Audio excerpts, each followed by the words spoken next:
Доброго дня, ви на ютуб-каналі Мотолюкс. Bajaj Pulsar Neon 180. Запам'ятайте цю назву, адже наступні декілька хвилин ви будете дивитися на цього красення. Двигун 180 см кубічних, 17 кінських сил при 8,5 тисяч обертах за хвилину.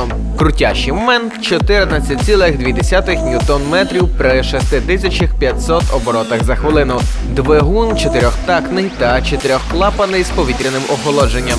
П'ятиступенева коробка передач. Підвізка. Передня вилка телескопічна. Задні амортизатори фірми Nitrox. Регульовані, завдяки ним їзда на мотоциклі буде легко керованою та комфортною. Колеса легкосплавні 5-спіцеві 17-дюймові диски. Гальма передні і задні дискові гідравлічні. Передня фара має великий кут освітлення. Якщо будете дивитися довго і прямо на неї, створиться враження, ніби дивитеся на великий прожектор. Задні фари світодіодні. Сидіння роздільне для водія і пасажира. Ще такий тип сидінь називають спортивним.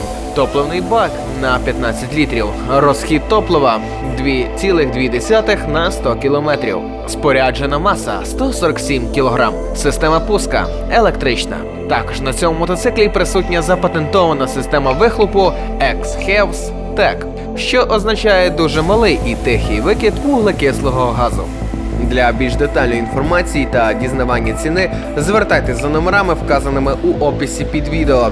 Це був YouTube канал Мотолюкс. З нас відео, з вас лайки та підписки. Пишіть у коментарі все, що вас цікавить. Наші менеджери обов'язково відповідять на ваші запитання. Або ж переходіть на наш сайт, вказаний у описі під відео motolux.com.ua. Ну і ви можете безпосередньо відвідати наш магазин за адресою місто Мукачево, вулиця Томаша Масарика, 54. Ми всіх вас чекаємо.